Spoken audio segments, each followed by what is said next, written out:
Je m'appelle Geronimo.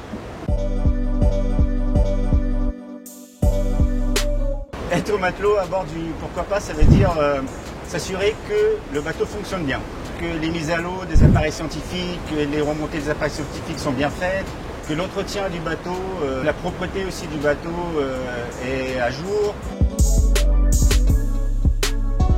Pour devenir matelot, en fait, c'est assez rapide. Il faut une formation qui dure à peu près 3 mois, qui est accessible à n'importe quel adulte, en fait. Il suffit de savoir nager, en fait. Et un petit peu de maths. C'est très simple. Il y a plusieurs matières. Il y a de la navigation, par exemple. Il y a de l'arrimage.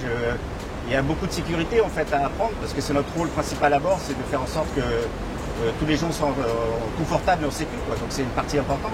Il y a beaucoup d'entre nous qui avaient une autre vie avant de devenir un matelot, et je pense que beaucoup se font plaisir aujourd'hui en étant matelot. Des anecdotes, on en a plein, en fait, parce que l'intéressant de ce métier, c'est qu'on se réveille à un endroit différent tous les jours. Vous voyez, derrière moi, c'est le grand océan. Enfin, pour ceux qui aiment un peu la mer et qui rêvent de s'acheter, par exemple, une maison au bord de l'eau, moi, je n'ai pas besoin, je suis au boulot et c'est là tous les jours, quoi. Il suffit de lever la tête et on voit des choses merveilleuses. Des dauphins, des baleines, des oiseaux, des lagons.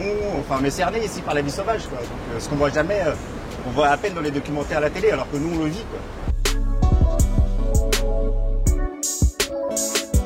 Être sur un bateau de la flotte océanographique française, pour moi, c'est en fait, c'est ma vie, en fait. Parce que j'ai été baigné là-dedans depuis que je suis tout petit. Ma maman est chercheuse, elle est frère, donc c'est quelque chose que j'ai toujours entendu à la maison, quoi, de ces histoires, ces aventures. Et me retrouver ici après une vingtaine d'années de vie active et avoir bifurqué pour faire ça, enfin, ça n'a jamais été un rêve, en fait.